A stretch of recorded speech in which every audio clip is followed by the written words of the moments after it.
আসসালামু আলাইকুম।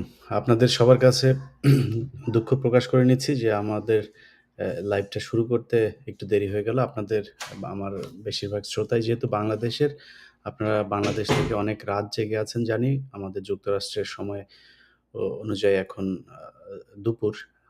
আমার সাথে যে ২ জন আ অতিথি আছেন। আ মেজর অবসরপ্রাপ্ত সুমন আহমেদ, আপনারা সবাই চেনেন তাকে। সুমন ভাই উম যুক্তরাষ্ট্রে থাকেন এবং আমাদের ক্যাপ্টেন শাহনাজ ২ জনই পরিচিত মুখ। উনি লন্ডনে আছেন। যাই হোক আমাদের সাথে আপনাদের সময়ের একটা তফাৎ আছে। অ্যা যে কারণেই আসলে একটু সমস্যা হয়ে গেল। সবার বাইরে কাজ ছিল। কাজ শেষ করে এসে আপনাদের সাথে বসেছি।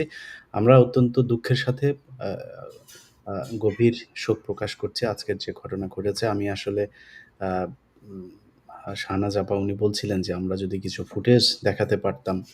বেশ কিছু ফুটেজ দেখেছি সেগুলো আসলে সহ্য করার মতো না। তো আমার মনে হয় এই জিনিসগুলো তাদের বাবা-মারা যত দেখবেন ততই তাদের কাছে খারাপ লাগবে, কষ্ট পাবেন। তো আমি সেই জিনিসগুলো আর আ এখানে নতুন করে দেখাতে চাই না। আমরা আলোচনায় যেতে চাই যেটা আ আমরা সকাল থেকেই জানার চেষ্টা করছিলাম, বোঝার চেষ্টা করছিলাম আসলে ঘটনাটা কি? শাহনাজ ম্যাডাম উনার সাথেও আমার কথা হচ্ছিল। তিনি নিজেই বলছিলেন যে এই পুরো ঘটনাটার সাথে আপনারা জানেন যে তিনার স্বামী একজন স্কোয়াড্রন লিডার ছিলেন এবং তিনি আ আ শহীদ হয়েছেন। আ ক্যাপ্টেন শাহনাজ তিনি শুরু থেকেই বলে এসেছেন যে তাকে পরিকল্পিতভাবে হত্যা করা হয়েছে। এবং আজকের এই ঘটনাটার সাথেও আমাদের আ সম্মানিত অতিথি তিনি মনে করছেন অনেক similarities খুঁজে পাচ্ছেন। আমরা তার কাছে জানবো যে কিভাবে কি হলো? একটা বিমান দুর্ঘটনা দেশে ঘটতেই পারে। কিন্তু যেহেতু আমাদের দেশের প্রতিটি ঘটনার সাথে এখন ভারতীয় গোয়েন্দা এই চক্র আ আ তারা জড়িত থাকতে পারে, থাকার আ আশঙ্কা করা হয়। সো আমাদের কোনো কিছুই সন্দেহের বাইরে রাখা যাবে না। আমি আগেই ১ম এই আপনাদেরকে জানিয়ে রাখি যে আমাদের কাছে একদম সুনির্দিষ্ট কোনো তথ্য উপাত্ত কোনো কিছু নিয়ে আমাদের এই লাইভটি করা হচ্ছে না। আমরা কিছু প্রশ্ন এখানে করতে চাই, যেগুলো নিয়ে আমরা লাইভের আগেও আলোচনা করছিলাম। সেই প্রশ্নগুলো আমার মনে হয় সরকার যদি গুরুত্ব সহকারে আ বিশ্লেষণ করেন, তদন্ত করে দেখার চেষ্টা করেন, যদি এখানে কোনো ধরনের আ ষড়যন্ত্র থেকে থাকেন সেটা আমার মনে হয় বেরিয়ে আসবে। শাহনাজ আপা আপনাদের আ আ যে কথা আপনি বলছিলেন যে আজকের যে ঘটনাটি ঘটেছে এখানে কি মনে করেন? আ যদি নাকি দুর্ঘটনা হয়েও থাকে আমরা এই দিকটাই বোধহয় আগে শুরু করি। যে এত পুরাতন একটি যুদ্ধ বিমান যেটার আপনি বলছিলেন যে এটার আ মানে অনেক আধুনিক সুযোগ সুবিধা কিছুই নাই। সেরকম একটা যুদ্ধ বিমান এটা কি আসলেই মানুষকে আ মানে মৃত্যুর মুখে ঠেলে দেওয়ার মতো অবস্থা না?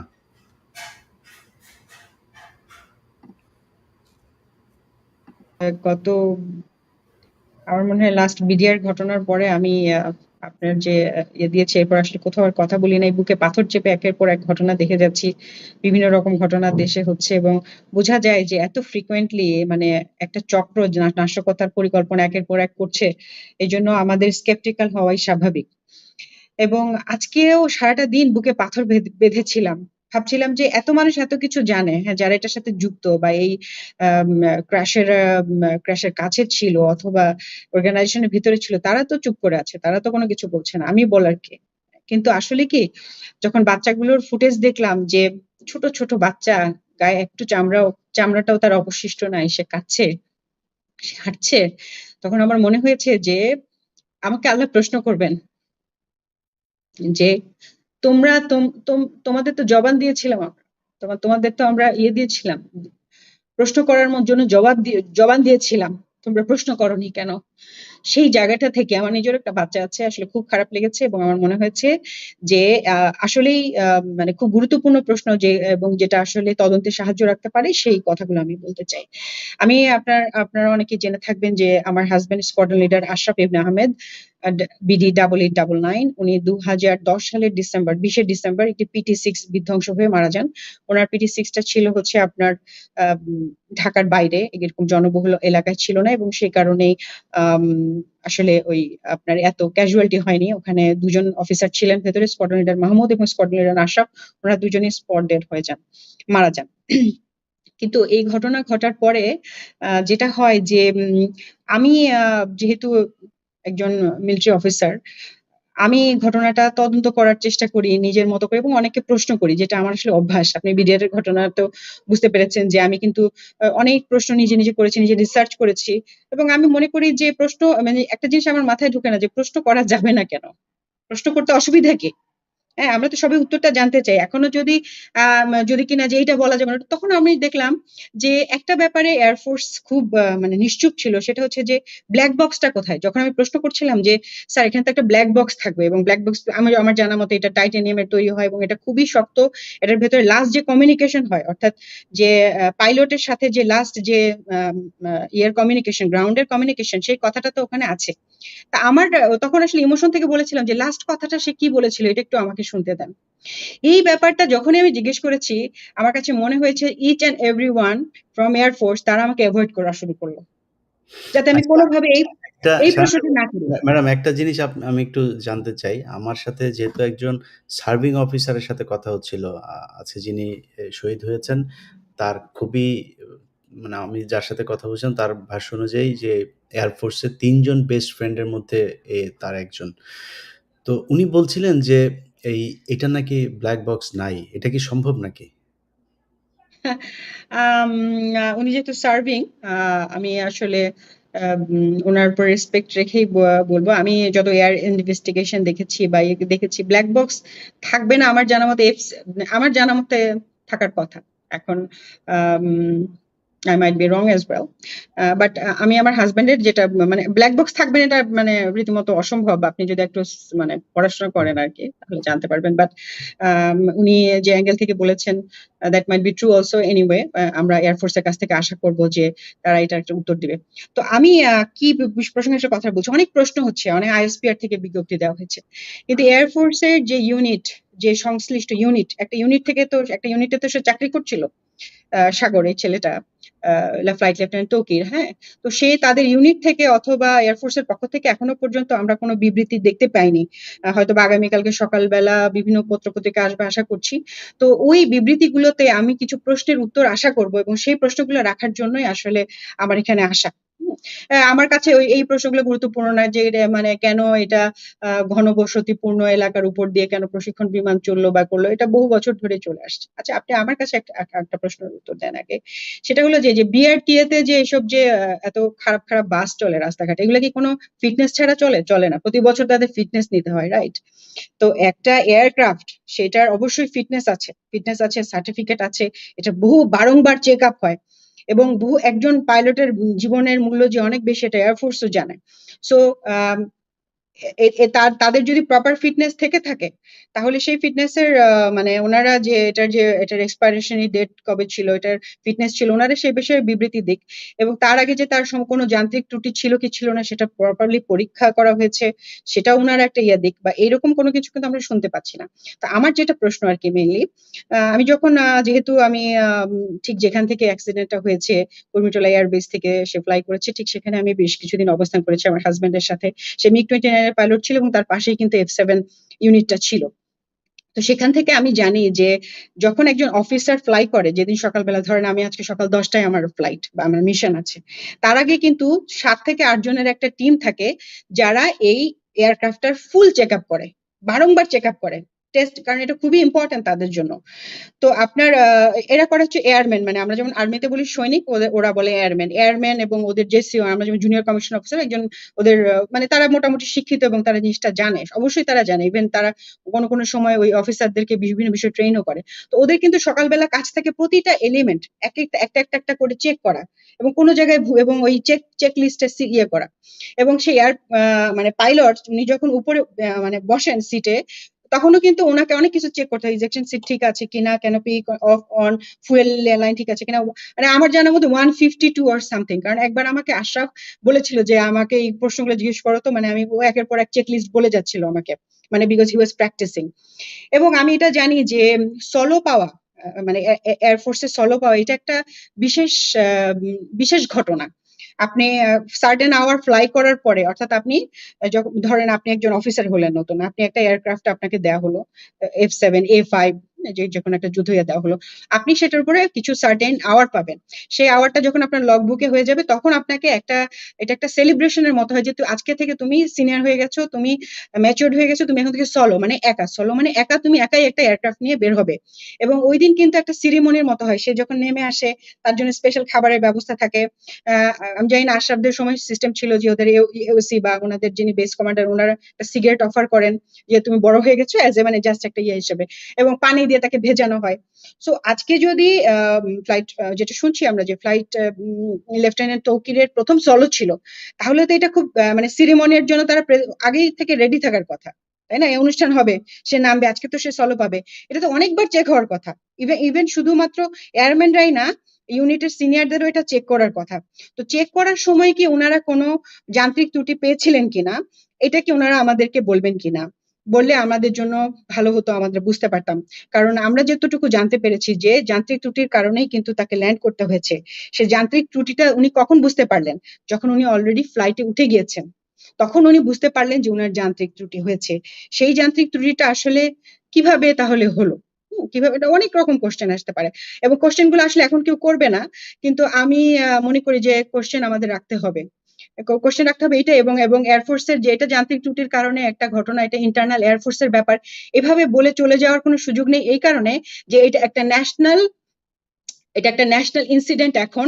এটা একটা কলেজকে হিট করেছে এবং 100-র উপরে লোক আহত হয়েছে, অনেক বাচ্চারা মারা গিয়েছে। অবশ্যই তাদের বাবা মায়ের উচিত করা, মামলা করা, এবং জানতে চাওয়া যে এই এটা কোনো ত্রুটিপূর্ণ ছিল কিনা। এবং আমার মতে যে এয়ারম্যান বা যারা সকালবেলা চেক করেছেন, আমরা অবশ্যই তাদের মন্তব্য আশা করব, এবং তদন্তে তাদের পরিষ্কারভাবে আমরা চাইবো যে জাতির কাছে, স্পেশালি এই বাবা মায়ের কাছে, যাদের বাচ্চারা মারা গিয়েছে তাদের কাছে ওনারা ক্লিয়ার করুক যে তারা সবকিছু ক্লিয়ারলি পেয়েছিলেন, যার কোনো যান্ত্রিক সমস্যা ছিল না। এবং আমি এটাও মনে করি যেহেতু পার্শ্ববর্তী দেশ থেকে অনেক রকমের ইয়ে হচ্ছে, অনেক রকমের উস্কানিমূলক কার্যক্রম হচ্ছে, হাসিনার এখনো লেসপেন্সাররা বিভিন্ন জায়গায় মিলিটারিতে, এয়ারফোর্সে বলেন, সচিবালয়, বিভিন্ন জায়গায় রয়ে গিয়েছে, তারা একটা শ্যাডো গভর্নমেন্ট চালাচ্ছে, আমরা দেখতে পাচ্ছি, এটা ওপেন সিক্রেট, এটা লুকানোর কিছু নাই। তারা ইউনিস গভর্নমেন্টকে ফল করে ডিসেম্বরের মধ্যে তারা নির্বাচন করার জন্য they will go any Hasina তো বলেছেন উনি ঢাকা অ্যাটাকের প্ল্যান করছেন, একের পর এক উনি স্যাবোটাজ করে যাচ্ছেন। এই কারণে এই কোশ্চেন গুলো আসবে। আমার জানার ইচ্ছা যে 8 বা 7 জন ক্রু ওটা চেক করেছিলেন সকালবেলা, ওনাদের অ্যাকাউন্ট গুলো চেক করা হোক, ওনাদের সাথে কোনো বড় ধরনের টাকা পয়সার লেনদেন হয়েছে কিনা, কোনো বাইরের কোনো রাষ্ট্রের অথবা আমাদের দেশের ভেতরে কারো, এটা অবশ্যই চেক করা উচিত। তাদের স্টেটমেন্ট চেক করা উচিত, তাদের কোনো রিসেন্টলি কোনো বাইরের কোনো ব্যক্তির সাথে, ব্যক্তিবর্গের সাথে, তাদের কোনো সিভিলিয়ান ব্যক্তিবর্গের সাথে তাদের কথা হয়েছে কিনা। যদি না হয়ে থাকে ফাইন এন্ড ওকে, সমস্যা নাই, কিন্তু প্রশ্ন রাখতে অসুবিধা কি? আজকাল দেখছি যে প্রশ্ন করলেই সবাই ক্ষেপে উঠছেন। প্রশ্ন মানে আপনার উত্তর দেন যদি মনে করেন যে না এটা এবং এটা এই জন্যই বললাম যে এটা এয়ারফোর্সের ইন্টারনাল বিষয় বলে চলে যাওয়ার সুযোগ নেই। এই জন্য অনেকগুলো বাচ্চা মারা গেছে, আল্লাহর ওয়াস্তে বাচ্চাগুলোর দিকে তাকান। সো এই জিনিস প্রশ্নগুলো আমার মাথায় এসেছে। এটা তো জ্যামিংও করে দেওয়া যায় স্যার, তাই না? যে আমি যদি একটা ছোট একটা সেন্সর রেখে দেই এবং কোনো অন্য দেশে কোনো প্রতিষ্ঠান এটা জ্যাম করে দিতে পারে, এবং তখন হয়তো বা রাস্তার মধ্যে তার সমস্ত কমিউনিকেশন অফ হয়ে গেছে, এরকমটা এয়ারফোর্সের ভেতর থেকেই শুনলাম যে এরকম হওয়া অসম্ভব না। সো এই সবগুলো মিলেই কিন্তু কোয়েশ্চেনটা আসতে হবে যে সম্পূর্ণ এত চৌকস এবং ট্যালেন্টেড একজন পাইলট যিনি উঠলেন, তার যে এয়ারক্রাফটে উনি উঠেছিলেন সেখানে যারা এটা চেকিং এর দায়িত্ব ছিলেন, সেখানে যদি কোনো সমস্যা না হয়ে থাকে, তাহলে পরবর্তীতে কি সমস্যা হয়েছিল, কেন আকাশ থেকে তার সমস্ত কমিউনিকেশন, আমরা যেটা শুনলাম তার হাইড্রোলিক ইয়েও বন্ধ হয়ে গেছে, সমস্ত জিনিস মানে অ্যাজ ইফ কেউ এটা জ্যাম করে দিয়েছে। এবং তার লাস্ট কথা কি ছিল, লাস্টে কি তাকে কোন সময় তাকে ইজেক্ট করতে বলা হয়েছিল, এবং তাকে কি ওই মাইলস্টোনের ওইখানেই কি তাকে ল্যান্ড করতে বলা হয়েছিল, নাকি অন্য কোথাও বলা হয়েছিল, নাকি সে ইজেক্ট করার পরে ওইটাকে কন্ট্রোল করে এখানে নিয়ে আসা হয়েছে? অনেক কোশ্চেন আমার মনের মধ্যে, এবং আমার প্রত্যেকটা কোশ্চেনই ভ্যালিড, কিভাবে ভ্যালিড আমি পরে আসছি। হ্যাঁ, তা আমি শুধু এই প্রশ্নের উত্তরে না যে এটা যান্ত্রিক ত্রুটি এবং এখানে পাইলট চেষ্টা করেছেন, পাইলট চেষ্টা করেন অবশ্যই, সে খুবই ট্যালেন্টেড, এই ব্যাপারে কোনো সন্দেহ নাই। কিন্তু আমি যে প্রশ্নগুলো করলাম যে যারা এটা চেকিং করেছেন তাদের বক্তব্য এবং তাদের ব্যাকগ্রাউন্ড চেক করা হোক এবং জাতির সামনে সেটা প্রকাশ করা হোক। এবং সেকেন্ড হচ্ছে যে যদি তাই হয় তাহলে পথে কি সমস্যা হলো এটা এয়ারফোর্স ক্লিয়ার করুক। আচ্ছা, আজকে যে উনার সলো ছিল এটা কি মানে আমি অবশ্য সব টেলিভিশন পত্রিকা নিউজ তো দেখি নাই। এটা কি বাইরে এসেছে নাকি? আমি জানি এটা না। কয়েকটা আমি গণমাধ্যমে দেখতে পেলাম। জি। আচ্ছা, তার মানে বিমান বাহিনী এটা স্বীকার করেছে। তাহলে তো যদি সলো থেকে থাকে সেই আজকে তো নিশ্চয়ই আপনাদের এই যে ট্র্যাডিশন অনুযায়ী ওই যে পানি ছিটানো হয়, তারপরে সিগারেটের প্যাকেট কিন্তু হওয়ার কথা। সিগারেটের প্যাকেট রাইট। দেয়। হয় আর কি এটা আমি যখন এয়ারফোর্সের এনভায়রনমেন্টে ছিলাম তখন আমি দেখেছি যে সলোতে এরকম অনুষ্ঠান হয়ে থাকে। তো সেখানে আমার মনে হয় আজকে এটার আরো বাড়তি কিছু বাড়তি প্রিপারেশন। কিছু প্রিকশনের কথা ছিল বা মানে একদম মানে যেখানে এটা তো এমন না যে হঠাৎ হঠাৎ হয়, প্রত্যেক দিন কিন্তু এই ধরনের মিশন হচ্ছে। ওরা তো এগুলোকে মিশন বলে, এই যে ফ্লাইং টাইম গুলোকে 1 ঘন্টা করলে একটা মিশন, প্রত্যেকদিন এভরিডে দেয়ার আর মিশনস, এবং আমাদের জনবসতিপূর্ণ ঢাকার উপরেই হচ্ছে। অন্যদিন কোনো কিছু হচ্ছে না। আজকে যেখানে একটা এক্সট্রা প্রিকশনস একটা অবস্থা, একজন চৌকস অফিসার অবশ্যই সবকিছু চেক করেছেন, তাকে চেক করে উঠানো হয়েছে। তাহলে এমন কি হয়েছিল, ইনফ্যাক্ট তার লাস্ট কমিউনিকেশন কি হয়েছিল, সেগুলো কি আমরা জানতে পারবো? আমার মনে হয় ব্ল্যাক বক্স অনেক প্রশ্নের উত্তর দিতে পারবে। আর যদি ব্ল্যাক বক্স না থাকে, ব্ল্যাক বক্স ছাড়া একটা যুদ্ধ বিমান উঠে গেল, এটা এটা তো ২০২৫ সালে হওয়ার কথা না, হওয়া উচিত না।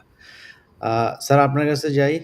আমাদের প্রিয় সুমন ভাই আছেন, তিনার প্রিয় মানুষ আমাদের সেনাপ্রধান ওয়াকার সাহেব। তো আ একটা দেশ আসলে যে প্রশ্নগুলো আমাদের শাহনাজ ম্যাডাম করলেন যে বিমান বাহিনী বলেন, সেনাবাহিনী বলেন, নৌবাহিনী বলেন, মানে সেনাবাহিনী আমাদের এই যে ওনাদের সম্মিলিত যেই আ একটা কি বলবো যে আমাদের দেশ রক্ষার জন্য যে অ্যা এই ৩ টা বাহিনী, তারাই আমাদের দেশকে রক্ষা করবেন। এখন আমার যদি নাকি মাথায় থাকে, ধরেন আজকে ১৫ বছরে যে পরিমাণে নিয়োগ হয়েছে, হান্নানের মতো দুশ্চরিত্র লম্পট যখন বিমান বাহিনীর প্রধান হয়, কি পরিমাণে লুটপাট, নিজের অ্যা সহকর্মীদের, নিজের অধীনস্থ জুনিয়র অফিসারদের স্ত্রীরা পর্যন্ত তার এই এই এই যে লোলুপ যে দৃষ্টি, সেখান থেকে রেহাই পায় নাই। এরকম একজন ব্যক্তির অধীনে যেই বাহিনী ছিল, সেই বাহিনী তো বহু আগেই ধ্বংস হয়ে গিয়েছে। তো তাদেরকে এতদিন ধরে যে নিয়োগগুলো দেওয়া হয়েছে, সেটাও তার ইচ্ছামতো এখানে নামাজ পড়তে দেওয়া হতো না, দাড়ি রাখতে দেওয়া হতো না, টাকনুর উপরে হাফ প্যান্ট পরে তারপরে তাদেরকে বাধ্য করা হতো পিটি করার জন্য। নানান কথাবার্তা আমরা এর আগেও আমার এখানেও 15 মিনিটসেও এগুলো নিয়ে কথা বলেছি। এরকম একজন ব্যক্তির আন্ডারে যখন একটা বাহিনী গঠিত হয়, সেই বাহিনীতে অনেক ভারতীয় এই গোয়েন্দা সংস্থার লোকজন থাকবে।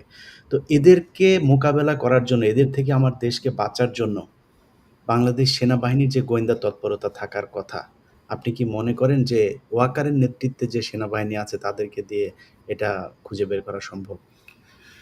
আসসালামু আলাইকুম।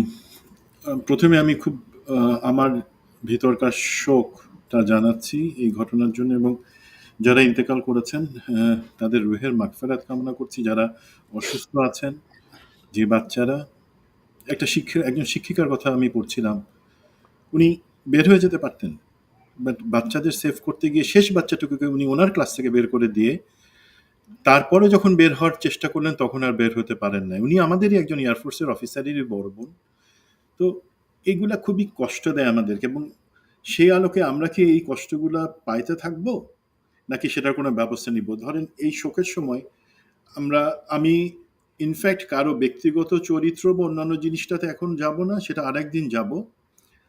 বাট প্রথমে একটু ক্লিয়ার করে নিই যে এই F-7 ট্রেনিং যেই ফাইটার এয়ারক্রাফট, সেটাতে ব্ল্যাক বক্স থাকে, আমরা যেটাকে বলি ফ্লাইট ডেটা রেকর্ডার, অবশ্যই থাকে। থাকে না যদি কেউ আপনাকে বলে থাকে, তিনি হয়তো হয়তো আপনার প্রশ্নটা বুঝতে পারেন না, বা যে কোনোভাবে যে এটা একটা মিথ্যা তথ্য আপনাকে দিচ্ছেন, এটা থাকে। এখন আমাদের গোয়েন্দা বা অন্যান্য বাহিনী অ্যাকচুয়ালি এইটার সাথে আমি তাদের মিল খুঁজতে মানে আসতেছি না, আমি এইটার ব্যাপারে অন্য ব্যাখ্যা আসতেছি। বাট আপনারা যেহেতু প্রশ্ন করছেন যে গোয়েন্দারা এই অবস্থায় কি করতেছে এখন, যে বর্তমানে এইটা ছাড়া অন্যান্য পরিস্থিতি, আমি যেটা বুঝতে পারতেছি, গোয়েন্দারা অ্যাকচুয়ালি ব্যস্ত অন্য সব কাজে, মানুষের চরিত্র হননের কাজে। যারা বিপ্লবের পক্ষে ছিলেন, যারা এখনো সোচ্চার আছেন, এই ইভেন শাহনাজের মতন, ক্যাপ্টেন শাহনাজের মতো যারা আছেন এখনো মাঠে, তাদেরকে তাদের চরিত্র হনন এবং বিভিন্নভাবে তাদেরকে প্ল্যান করে খারাপ কিছুর সাথে এঙ্গেজ করে লোকের সামনে দেখানো যে দেখো তোমরা তাদেরকে মনে করো বিপ্লবী, আসলে এরা হচ্ছে জঘন্য চরিত্রের লোক, তারা ডাকাতি করে, তারা তাদের মেয়ে ঘটিত সমস্যা আছে, এই ধরনের গল্প বানাইতে তারা ব্যস্ত। এবং আপনি যদি বলেন আজকে ডিজিএফআই এর কথা, ডিজিএফআই জেনারেল জাহাঙ্গীর সেটা ডিজি, বাট আমি জানি না জেনারেল জাহাঙ্গীরের অ্যাকচুয়ালি কোনো কন্ট্রোল ডিজিএফআই এর উপর আছেন কিনা। এই গত সপ্তাহ দুয়েক আগে ডিজিএফআই তে দুজন ব্যুরো প্রধান হয়েছেন, খুব ইম্পর্টেন্ট ব্যুরো, যারা রাজনৈতিক, নির্বাচন এবং সন্ত্রাস বিরোধী অভিযান সমস্ত কিছুর দায়িত্বে থাকে। সেই দুইটা ব্যুরোতে দুইজন ব্রিগেডিয়ার জেনারেলকে পোস্টিং করা হয়েছে। হইতে পারে সবসময় পোস্টে ভ্যাকেন্সি হয়, বাট আমি যখন জানলাম যে এদের একজন ব্রিগেডিয়ার জেনারেল মঞ্জুর, উনি মেজর জেনারেল আবেদিন যখন ছিল ডিজিএফআই ডিজি, তার পিএস ছিল। এই ডিজিএফআই ডিজির পিএস কিন্তু কোনো নর্মাল পিএস না। ডিজিএফআই ডিজি যে জিনিসটা 100% জানে, ডিজির পিএস সেটা 200% জানে, তার থেকেও বেশি জানে। সমস্ত ব্যুরো উইংস যেগুলো আছে তার সমস্ত তথ্য পিএস এর কাছে আছে, সবাই ডিজির কাছে রিচ করতে পারে না। সুতরাং আমি যদি একটা নীলনকশার নির্বাচন বা ভোটার রাতের দিনের ভোট রাতের একটা নির্বাচনের যে ব্লু প্রিন্ট, সেটা জেনারেল আবেদিন যখন করছিল তখন এই অফিসার উনি ছিলেন তার পিএস। তার মানে সেই টেক্সট বুক তার পড়া আছে, সেই মতো লোককে আবার সেখানে বসানো হয়েছে।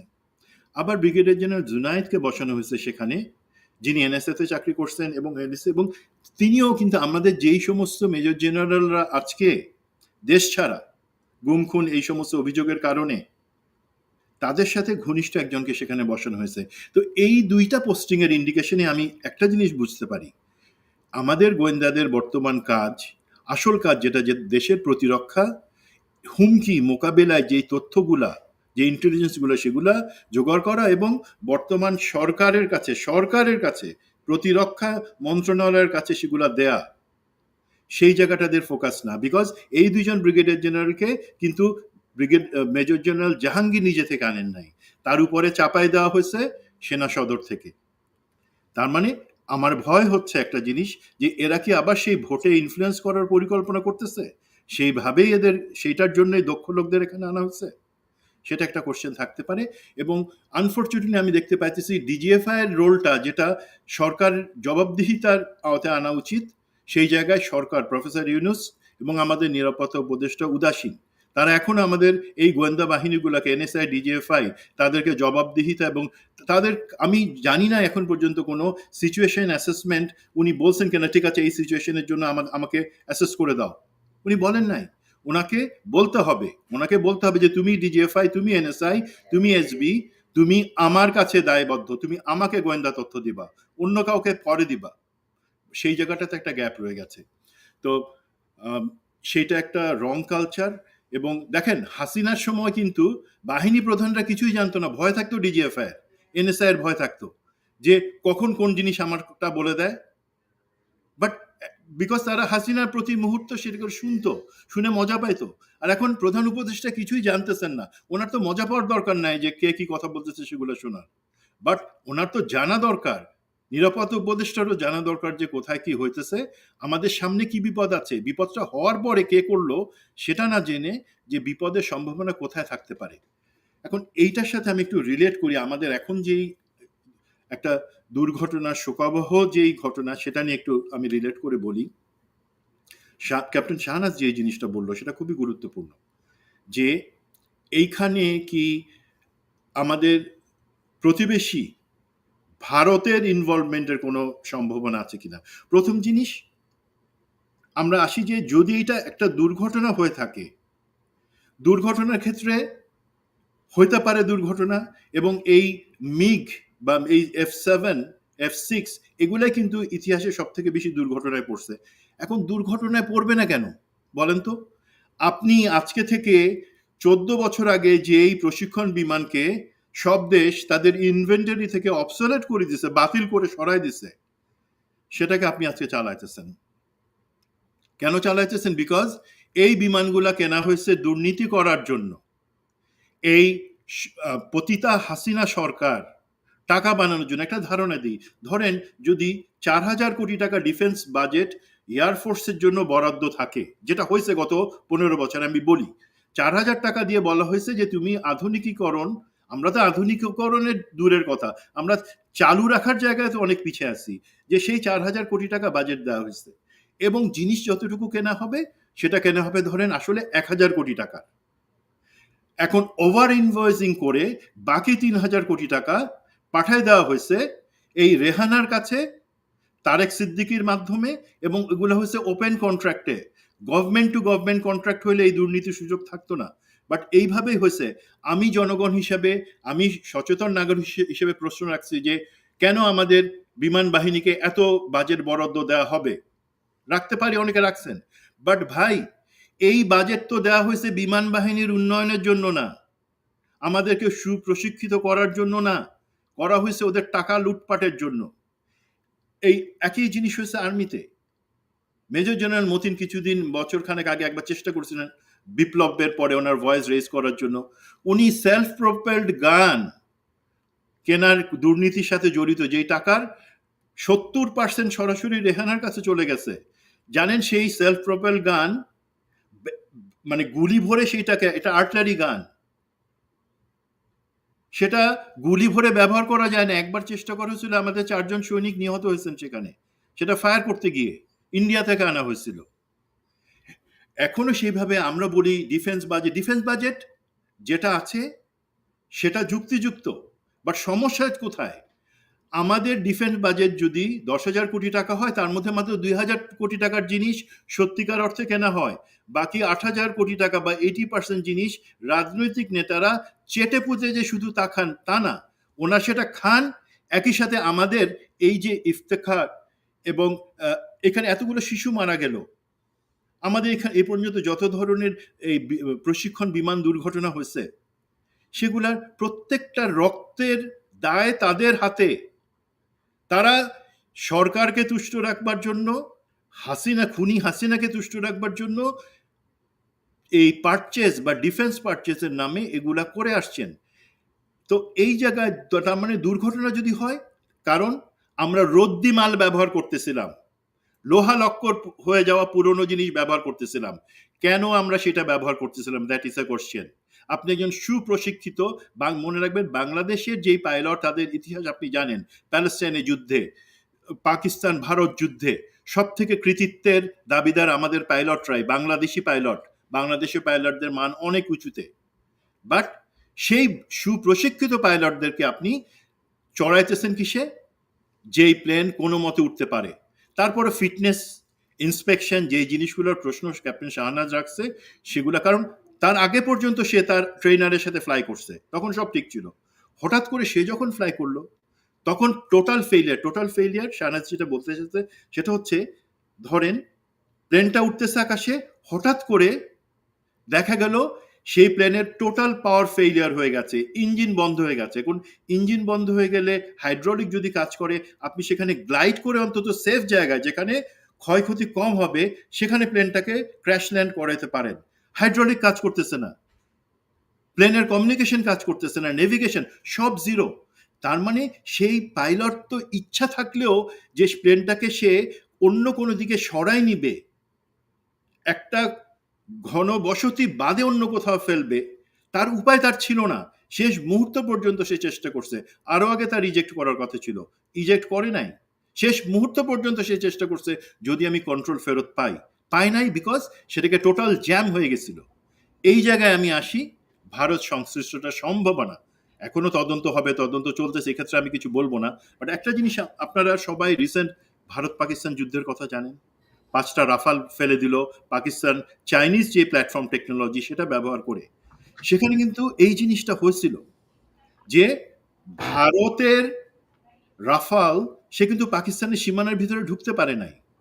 তার 400 কিলোমিটার দূরে থাকতেই পাকিস্তান সেগুলোকে ইলেকট্রনিক জ্যামিং করে পাখির মতন ফেলে দিছে। তার মানে সেইখান থেকে আমরা জানতে পারি যে আজকের দিনে আপনার কোনো, যেটাকে আগে ডগ ফাইট বলা হয়, আকাশী যুদ্ধ অথবা স্ক্র্যাম্বলিং বলা হয়, সেই জিনিসগুলো দরকার হয় না। আপনি ভারতে বসে সুইচ টিপে আমাদের প্লেনকে ধ্বংস করে দিতে পারেন, সেই ক্যাপাসিটি আছে। ভারত করছে সেটা আমি বলতেছি না, বাট সেটা সম্ভাবনা আছে, সেই জিনিসটা আমি বলছি। কারণ এই ধরনের টোটাল ফেলিয়ার কেন হবে? তার মাত্র 15 মিনিট আগেই তো ফাইনাল ইন্সপেকশন 8 জন মিলে করছে, যাদের হাতে সেই অফিসার তার জীবনটা দিয়ে রাখছে যে ভাই তোমরা ইন্সপেকশন করে বলো ঠিক আছে আমি উঠতেছি আমার সোলো ফ্লাইট সেটা, সেখানে এটা হলো। তো এই জায়গাগুলোতে গোয়েন্দা তথ্য বা গোয়েন্দা তথ্যের ব্যর্থতা, সেটা আমরা অবশ্যই প্রশ্ন রাখবো। এখন একটা এক্সাম্পল দিই, গোয়েন্দা তথ্য ব্যর্থতা কেন বলবো, ইচ্ছা করে তো আমরা ব্যর্থ। এই যে কর্নেল মুস্তাফিজের কয়েকটা পোস্ট আপনি কয়েকদিন আগে দেখলেন, যেটা আমি মুস্তাফিজের সাথে আলাপ করতেছিলাম কিছুদিন আগে, তারপর মুস্তাফিজ পোস্ট দিল, বাংলাদেশের military institute of science and technology, সেখানে তো 4 জন ভারতের অফিসার যারা অ্যারোনটিক্যাল ইঞ্জিনিয়ারিং পড়ায়, এই বিমান উড়ানোর এটা পড়ায়, তারা সেখানে এখন পর্যন্ত আছে। আমি সেনা সদরকে জিজ্ঞাসা করলাম, সেনা সদর বলল হ্যাঁ হ্যাঁ আমরা চেষ্টা করতেছি তাদেরকে কি করা যায়। 1 বছর হয়ে গেল বিপ্লবের, তারা এত বছর ধরে এখানে আছে, ভারতীয় অফিসার, তারা আমাদের এখানে এবং তারা অ্যারোনটিক্যাল ইঞ্জিনিয়ার কোয়ালিফাইড ভারতীয় এয়ারফোর্সের অফিসার, তারা যে এখানে বসে আর কোনো ঘুটু পাকাইতেছে না, সেটা আপনারা বুঝতে পারতেছেন না? আপনাদের চিন্তা নেই কোনো কিছু? আপনাদেরকে এতবার বলবার পর আপনারা সেই কথা শুনতেছেন না? সো দিস ইজ সামথিং, আমরা জেনে বুঝে কিন্তু এই ইন্ডিয়ার চরদেরকে, ভারতের একটা দেশপ্রেমিক ভারতীয় সেনা, সে কি করবে? সে কি আমাদের স্বার্থ দেখবে নাকি ভারতের স্বার্থ দেখবে? তাদের মধ্যে একজন যদি কোনোভাবে একটা সেন্সার, কারণ এমআইসি অ্যারোনটিক্যাল ইঞ্জিনিয়ারিং এ যারা পড়াইতেছে তাদের কিন্তু অ্যাক্সেস আছে, তাদের সুযোগ আছে আমাদের যে কোনো ইনস্টিটিউশনে যাওয়ার জন্য, আমাদের ট্রেনিং ফ্যাসিলিটিতে যাওয়ার জন্য। একটা মাছির থেকেও ছোট্ট একটা সেন্সর যদি কোথাও আমাদের প্রতিটা এয়ারক্রাফটে লাগায় দেয়, যেগুলো চিটাগংয়ে আছে, কক্সবাজারে আছে, ঢাকাতে আছে, সেই জায়গায় আপনি তখন পাখির মতো সেগুলোকে আকাশ থেকে ফেলে দিতে পারবেন। সেটা তো জাস্ট একটা কাগজের প্লেন হয়ে যাবে, কোনো কন্ট্রোল থাকবে না। তো আমি মনে করি এটা প্রশ্ন না, যে সন্দেহ না, আমাকে তারা বলুক, আমাদের গোয়েন্দা কর্তৃপক্ষ, আমাদের সেনা কর্তৃপক্ষ, আমাদের সরকার বলুক, কেন এখন পর্যন্ত জেনে বুঝে তারা ভারতীয় সামরিক বাহিনীর অফিসারদেরকে আমাদের প্রশিক্ষণ ইনস্টিটিউশনগুলোতে রাখতেছে? That is a big question. তো সেই কোশ্চেনটার অ্যান্সার আমি আশা করব এর বাদে যে জিনিসটা থাকতে পারে, সেটা হচ্ছে যে ধরেন একটা স্যাবোটাজের কথা লোকে বলতে পারে, বাট স্যাবোটাজের জিনিসের জায়গাতে আমি অতটা, কারণ আমাদের বিমান বাহিনী বা সৈনিক, আর্মি, যে কোনো সশস্ত্র বাহিনীর সদস্যরা এই ধরনের 1000 টাকার বিনিময়ে হয়তো করবে না, বাট তারপরও কি আমরা জানি না, যখন র্যাবে আমাদের সেনাবাহিনী, বিমান বাহিনী, নেভির অফিসারদের পাঠানো হতো, তাদের অনেকেই তো টাকার কাছে বিক্রি হয়ে গেছে। তারা তো শপথ নিয়ে, আমরা তো কসম কাটি আল্লাহর নামে যে আমি বাংলাদেশের জনগণ এবং সংবিধানকে সমুন্নত রাখবার জন্য আমার জীবন দিব, যেটা এই অফিসার করছে। শেষ পর্যন্ত সে চেষ্টা করছে যাতে বাঁচাইতে পারে নাই, বাট সেই শপথ নেওয়ার পরে তো অনেকে বিভিন্ন সংস্থা গিয়ে, ডিজিএফআইতে গিয়ে, এনএসআইতে গিয়ে, র্যাবে গিয়ে আমাদের ভাই ব্রাদার অফিসারদেরকেই তারা গুম করছে। সুতরাং আমি স্যাবোটাজের সম্ভাবনাটা উড়াই দিব না, বাট এটা অবশ্যই তদন্তে আসতে হবে। আমি বলতেছি না যে তদন্তে না আসলে বলবো ভুল তদন্ত, না, তোমরা এই জিনিসগুলো চিন্তা করো, তারপরে তোমরা ব্যবস্থা নাও। এবং আমার কিছু আছে, আপনি যেহেতু গোয়েন্দা সম্পর্কিত জিনিস বলছেন, আমি এটা উত্তর দিলাম, বাট আমাদের বর্তমান যে মিলিটারি লিডারশিপ আছে, সে ব্যাপারে আমার প্রচন্ড ক্ষোভ এবং একটা কষ্ট আছে, যেটা আমি প্রশ্ন হিসেবে বলতে চাই। যদি শাহনাজের কিছু থাকে ও বলে নিক, তারপরে আমি ওই পার্টটাতে যাব। জি, ক্যাপ্টেন শাহনাজ, আমি আপনার কাছে যেটা, উনি যেহেতু একটু পেছনে যাওয়ার সুযোগ দিয়েছেন, বিডিআর হত্যাকাণ্ডের পরপর আপনি পিলখানায় ওই গেটে ছিলেন। আপনি প্রথম যিনি কিনা ভারতের বা বিদেশি কোনো বাহিনীর সংশ্লিষ্টতা থাকতে পারে তাদের বিভিন্ন ধরনের সামরিক সরঞ্জামাদি আপনি আবিষ্কার করেছিলেন। তো তারপর থেকে আপনাকে চাকরি ছাড়তে হয়েছে। আপনি এখনো দৃঢ়ভাবে বিশ্বাস করেন, এবং আমি ব্যক্তিগতভাবে আমিও মনে করি যে আপনার স্বামীকে ষড়যন্ত্রমূলকভাবে হত্যা করা হয়েছে, অত্যন্ত পরিকল্পিতভাবে। তো আজকের যে পরিস্থিতি, এই পরিস্থিতিতে ধরেন ৫ তারিখের ঘটনার পর থেকে আপনারা তো সবার আগে আপনাদেরকে ডাকার কথা ছিল। এই যে পিলখানা হত্যাকাণ্ডে আপনাদের এত বড় ভূমিকা ছিল, তারপরে আপনারা আ নির্যাতিত হয়েছেন, এর ভিকটিম আপনাদেরকে কি ডাকা হয়েছে এখনো যে আপনারা আবার চাকরিতে ফিরে আসুন? বা আপনারা বিভিন্ন দায়িত্ব নেয়া যায় কিনা? যেহেতু আপনি রিটায়ারমেন্টে গিয়েছেন, আপনাকে এখন এই দায়িত্বে রাখা হলো। বা পিলখানা হত্যাকাণ্ডের ঘটনায় আপনাদের সাক্ষী-টাক্ষী নেয়ার জন্য কি ডেকেছে কিনা?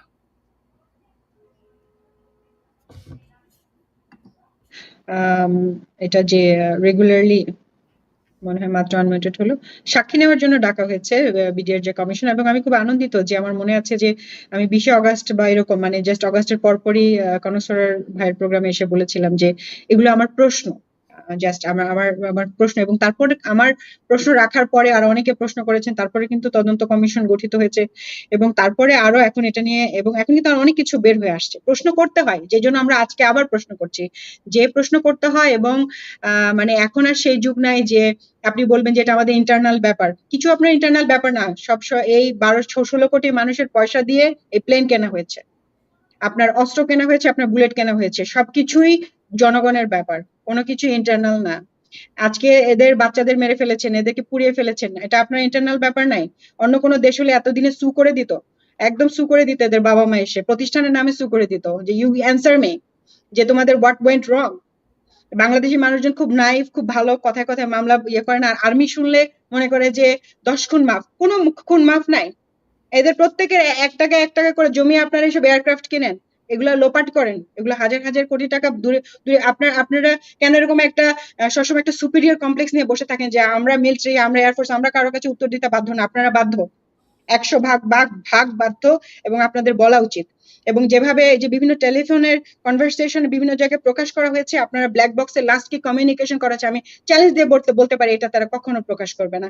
লাস্ট এই তৌকিরের সাথে গ্রাউন্ডের কি কথা হয়েছিল? সে কি পরামর্শ চেয়েছিল যে স্যার আমি কি এখন ইজেকশন করব, করার কথা যেহেতু সে সলো, অথবা ওনারা কোন পয়েন্টে তাকে ইজেকশন করতে বলেছে, এবং কোথায় সে তাকে ল্যান্ড করার জন্য তারা পরামর্শ দিয়েছে, কেউ না কেউ কথা বলেছে, সেটা যদি ওনাদের সাহস থেকে প্রকাশ করুক। আমি আপনাকে চ্যালেঞ্জ দিয়ে বলতে পারি এটা ওনারা প্রকাশ করবেন না, কারণ এটার আমি যখন আশরাফ মারা যায় আমি সমস্ত জায়গায় যে এই উত্তরটা আমি পাই নাই। এই যে তারা এই ধরনের হাস্যকর কথা বলার চেষ্টা করবে যে ব্ল্যাক বক্স ছিল না, ব্ল্যাক বক্স নাই, ব্ল্যাক বক্স তো থাকতে হবে ভাই। এয়ার কেস ইনভেস্টিগেশন তো আমরাও দেখি ন্যাশনাল জিওগ্রাফিক চ্যানেলে। হ্যাঁ, মানে এখন ওই সময় নাই যে আপনি কিছু একটা বুঝিয়ে দিবেন মানুষকে। সবার কাছেই কিছু না কিছু পড়াশোনার ম্যাটেরিয়াল আছে, সবার ব্রেন আছে, সবাই বিভিন্ন বিষয়ে অনেক এক্সপার্ট। গ্রামের মানুষজন তো কত কিছু বোঝে, কাজে একপাক্ষিক ভাবে কথা বলার আসলে কোনো সুযোগ নেই। সো বিডিআর ঘটনার পরে হ্যাঁ, সাক্ষীর জন্য আমাদেরকে ডাকা হয়েছিল, এবং আমি প্রপারলি সাক্ষী দিয়েছি, এবং আমি আশা করছি যে এটা সুন্দরভাবে হবে, জাতির সামনে রিভিল হবে। তো বলেছেন গভর্নমেন্ট যেটা রিভিল হবে, কিন্তু রিটায়ার্ড কোনো অফিসারদেরকে এখন পর্যন্ত আমার জানা মতে কাউকে কোনো ফেসিলিটিস বা অথবা কাজে ফেরত দেওয়া, ইউনিফর্ম ফেরত দেওয়া, বা বিভিন্ন যেভাবে অ্যাপ্লিকেশন করেছে তাদেরকে এরকম কোনো কিছু করা হয়নি। আমাকে সেনাবাহিনী থেকে একটা বোর্ডে ডাকা হয়েছিল, যেখানে আমার অ্যাপ্লিকেশনটা, যেখানে যখন ওনারা অফিসিয়ালি বললেন যে তোমরা তোমাদের অ্যাপ্লিকেশন গুলো দাও, আমরা অ্যাপ্লিকেশন দিয়েছি, এবং আমাকে ডাকা হয়েছিল।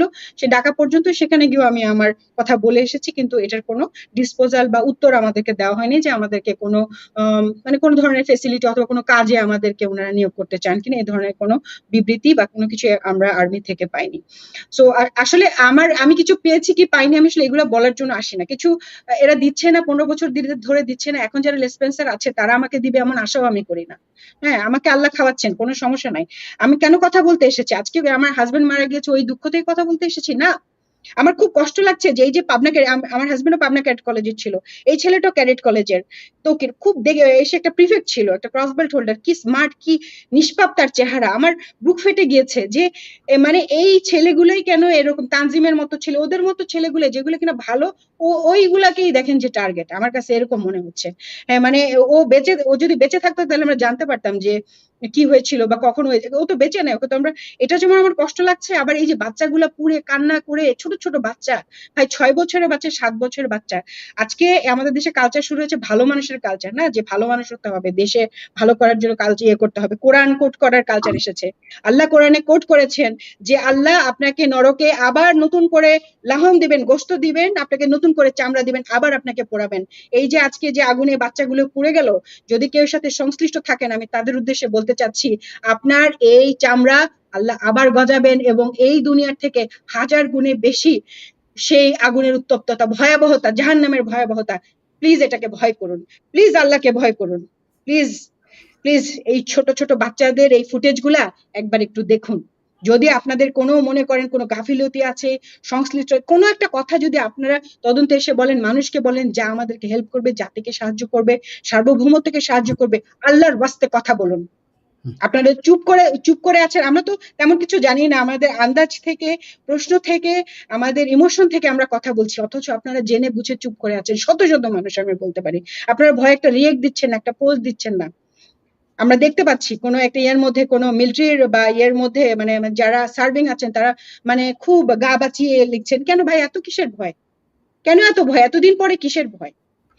এবং আমি লাস্ট একটা কথা বলবো স্যারের কাছে যাওয়ার আগে, আপনারা যারা ডিজিএফ এনএসআই যে স্যারা বললেন যে আমরা বিভিন্ন সময় মনে হচ্ছে যেন আপনাদের সংশ্লিষ্টতা ছাড়া তো এই স্যাবোটাজ গুলো সম্ভব না, এক এক পর এক একটা ঘটনা আপনারা তো আগে থেকে ফোনে সব শুনতে পান, তাহলে এত বড় বড় ঘটনা হয়ে যাচ্ছে, ভিডিও হয়ে যাচ্ছে, ম্যাসিভ আকারে মিডিয়াতে চলে আসছে। আগে তো হাসিনার আমলে তো মিডিয়া খুব হাইলি কন্ট্রোল ছিল, মিডিয়া কন্ট্রোল রুমই ছিল ডিজিএফ এর ভিতরে। এখন তো আমরা দেখতে পাচ্ছি যে যেটা সামনে আনা দরকার সেভাবে হচ্ছে। আপনারা যে কাজগুলো করছেন, আপনারা যদি এটাই করবেন তাহলে আপনারা হাসিনাকে যেতে দিলেন কেন? রেখে দিতেন ওনাকে। উনি যখন চলে গিয়েছে এবং যেতে বাধ্য হয়েছে, ইউ চেঞ্জ ইউর সাইড নাও। উনি আপনাদেরকে বাঁচাতে পারবে না, আই গ্যারান্টি ইউ। আপনারা ভাবছেন যে হ্যাঁ একটা বছর পরে হোক না ইলেকশন, বিএনপি আসুক বা ইয়ে আসুক, আমাদেরকে তারা সেফ দিবে এরকম কথা হয়েছে, আমরা পরবর্তীতে আওয়ামী লীগকে আবার বিএনপির নামে এরকম করে নিয়ে আসবে। এটা যদি আপনারা ভেবে থাকেন, বোকার স্বর্গে বাস করছেন। Please change your side right now. এই বাচ্চাগুলির দিকে তাকান, এতগুলো মানুষ মারা যাচ্ছে, এতগুলো ঘটনা আসছে, ধর্ষণের ঘটনা হচ্ছে, এগুলো আপনারা প্লিজ একটু দেখেন এবং আল্লাহর কথা একবার ভাবেন। Fear Allah at this point, and আল্লাহর ওয়াস্তে আপনাদের সাইড চেঞ্জ করেন, দেশের পক্ষে আসেন।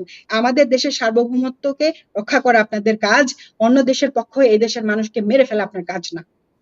ধন্যবাদ। মেজর সুমন।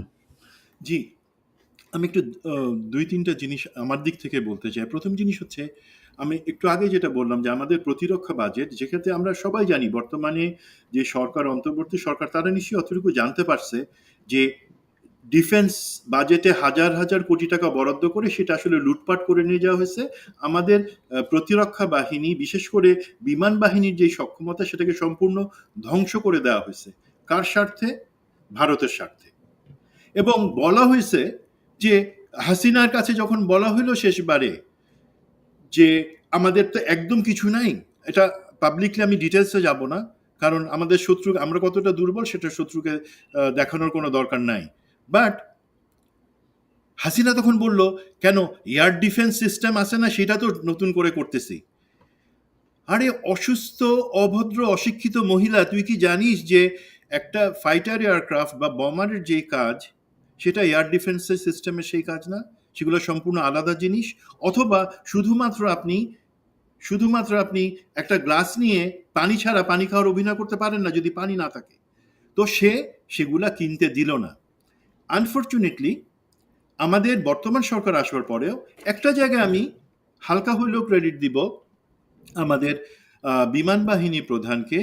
উনি আমাদের বিমান বাহিনীর যে করুণ দশা, সেটা নিয়ে একটা প্ল্যান নিয়ে বললেন যে ইমিডিয়েটলি এই জিনিসগুলো। নাম বলেন, বিমান বাহিনী প্রধান নাম বলেন।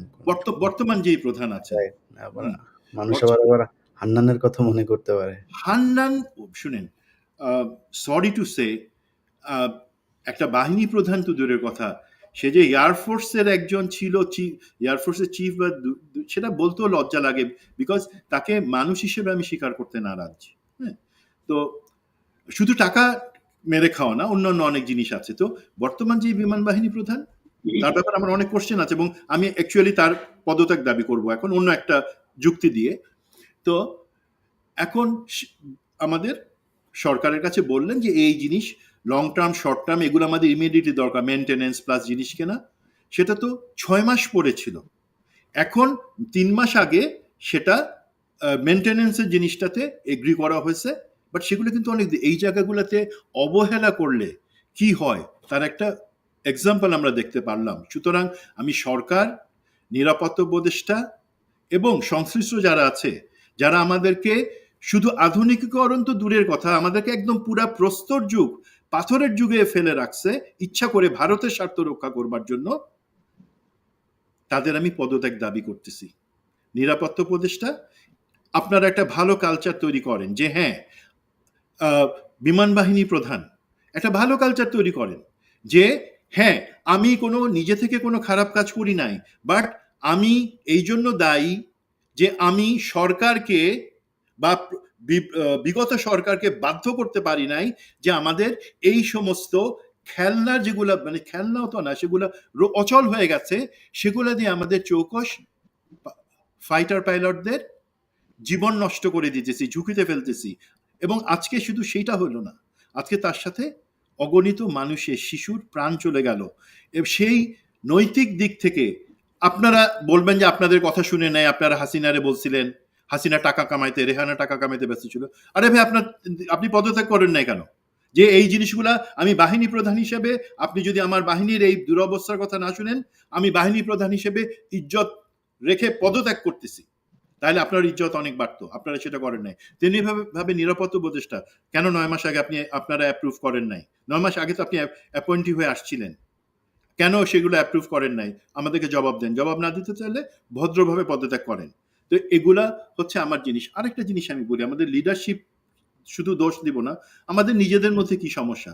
আমাদের মধ্যে কিন্তু সার্ভিং এবং রিটায়ার্ড, মানে চাকুরিরত এবং রিটায়ার্ড একটা দ্বন্দ্ব সুকৌশলে গোয়েন্দা। সেক্ষেত্রে আমি director military intelligence brigadier general আজাদকে সরাসরি আমি দায়ী করতেছি। আজকে ব্রিগেডিয়ার জেনারেল আজাদ এই দ্বন্দ্বটা শুরু করে দিছে যে সমস্ত সার্ভিং অফিসাররা খারাপ, মানে তাদেরকে ডাকাত বানাও। কেউ ডাকাতি করলে অবশ্যই সে ঘৃণ্য, পুলিশি ব্যবস্থা হবে, বাট তাকে আমি নাটক সাজাই, কারণ সে একজন বিপ্লবী, নাটক সাজাই, তাকে আমি দেখাবো যে সে ডাকাতি করতে গিয়ে ধরা খাচ্ছে। তার আগে তাকে আমি টাকা দিয়ে বশ করার চেষ্টা করছি, বলছি তুমি ওই 5 জন অফিসার যারা রিটায়ার্ড বেশি বেশি কথা বলতেছে তাদের নামে একটু গল্প ছড়াও, তাহলে তুমি আমাদের টাকা পাবা। উনি সেই কথা শুনলেন না। তখন তাকে আমি যেহেতু শুনি নাই তাদের কথা, তাদেরই ষড়যন্ত্রে পা রাখি নাই, আমাকে আজকে ডাকাত মানে একটা গল্প ছেড়ে দিল। তো এই জিনিসগুলা হচ্ছে ডিজিএফআই এর কাজ না, এগুলা সরাসরি director military intelligence brigadier general Azad সে নিজে থেকে এগুলো করতেছে, এবং তার সাথে কিছু সাংবাদিক আছে। আমি সব সাংবাদিকের নাম বলবো না, এই আপনারা শুধু খেয়াল রাখবেন এই ঘটনা গল্পগুলা কারা বাজারে ছাড়তেছে, তারাই বুঝবেন যে মিলিটারি ইন্টেলিজেন্স এবং ডিজিএফআই এর টাকা আর কে কে খায়। এখন আসি এই যে সার্ভিং এবং মিলিটারি অফিসারদের মধ্যে, মানে রিটায়ার্ড অফিসারদের মধ্যে দ্বন্দ্ব, সেটা একটা এক্সাম্পল দিয়ে, এবং জিনিসটা ধর্মীয় দৃষ্টিকোণ থেকে সেটা শিরক নাকি অন্য কিছু সেটা আমি বিবেচনায় যাব না, আল্লাহ সেটার বিচার করবেন। জেনারেল ওয়াকার এর আগেরটাতে, এই গত দরবারের আগের দরবারে যখন উনি অ্যাড্রেস করলেন লোকজনের কাছে এবং অনেক বড় বড় কথা বললেন, অভিভাবকহীন এবং অন্যান্য কিছু, সেখানে বগুড়ার সেনানিবাসের একজন সিনিয়র অফিসার তিনি দাঁড়াই জেনারেল ওই ওয়াকারের ব্যাপারে সাপোর্ট করতে গিয়ে প্রথমে যে কথাটা বললেন সেটা হচ্ছে, আমরা জানি কোরআনের এই আয়াতটা, ফাবিআইহি আলাই রাব্বিকুমা তুকাজ্জিবান, তোমরা অতঃপর তার কোন কোন অনুদানকে অস্বীকার করবে। এইটা বলে সে আবার কি বললো জানেন? বললো তাহলে আমরা জেনারেল ওয়াকারের কোন কোন অবদানকে অস্বীকার করব। আমি বলতেছি আল্লাহ আমাকে মাফ করে দিক, এই কথাটা উচ্চারণ করো আমার জন্য পাপ। তারপর আমি বললাম যে আমরা কি মানুষকে খোদার কাছাকাছি নিয়ে যেতে চাইতেছি?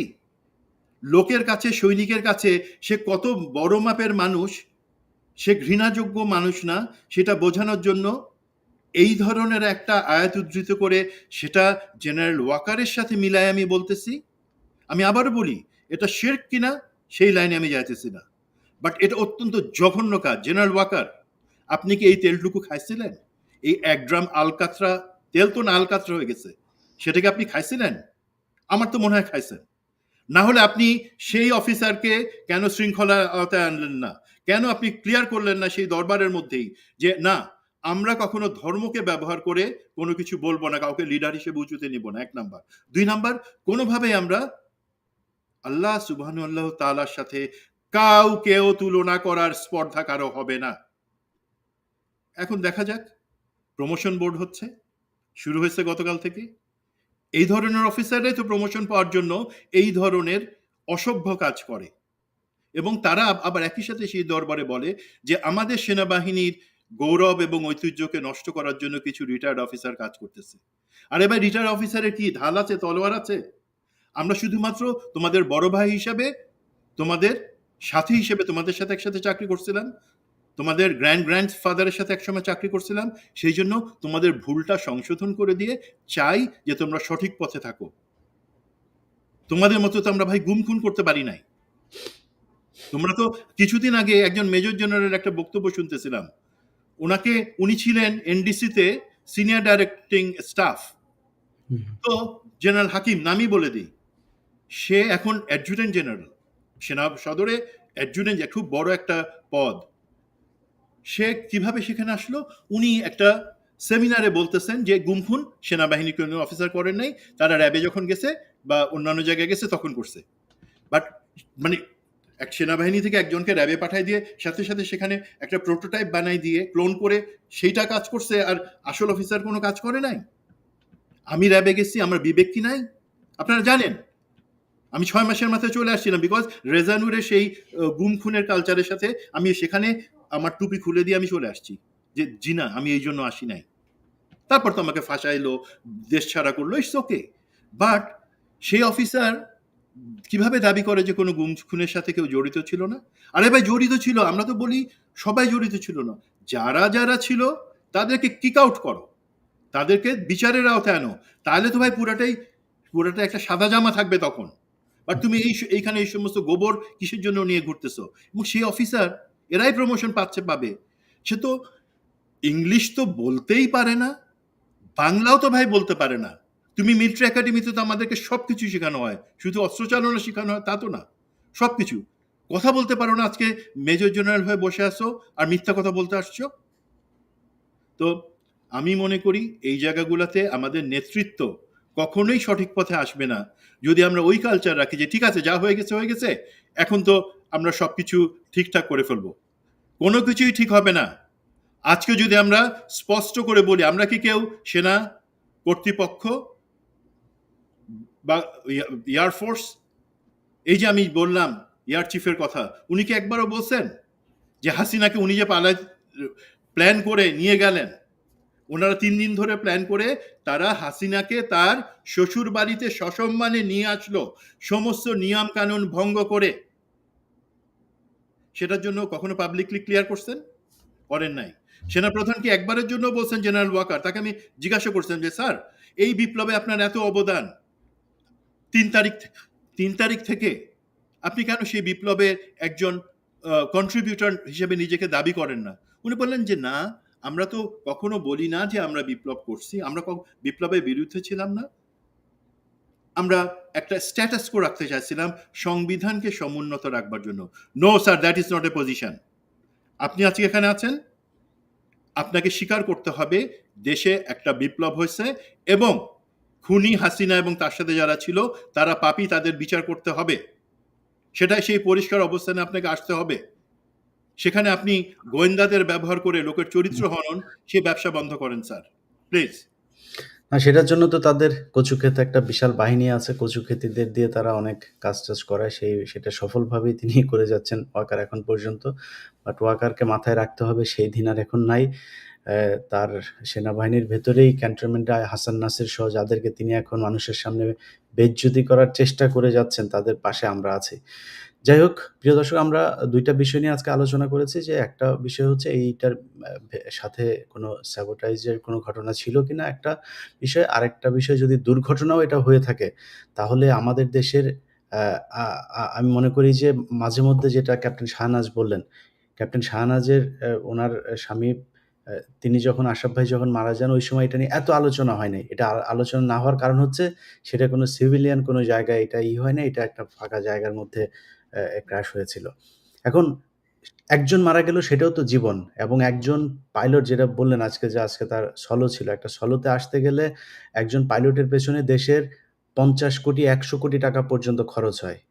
যদি নাকি আমি ধরি, ম্যাডাম, এটা প্রতি মিনিটে আপনাদের একটা মিশনে, আমি যতটুকু জানি, একটা মিশনে অর্থাৎ 1 ঘন্টা যদি সে ফ্লাই করে, ওদের বিমানের ফুয়েল তো খুব এক্সপেন্সিভ, অলমোস্ট 10 লাখ টাকা খরচ হয়। তাহলে কেউ যদি 100 মানে ধরেন তার লগ বুকে সে যদি 100 আওয়ার্স ফ্লাই করে থাকে, তারপরে তার পেছনে কোটি কোটি টাকা গভর্নমেন্ট খরচ করেছে না, এবং তাকে কিছু ট্রেন করেছে, সেই মানুষটাও মারা গেল, আমার এয়ারক্রাফটও চলে গেল।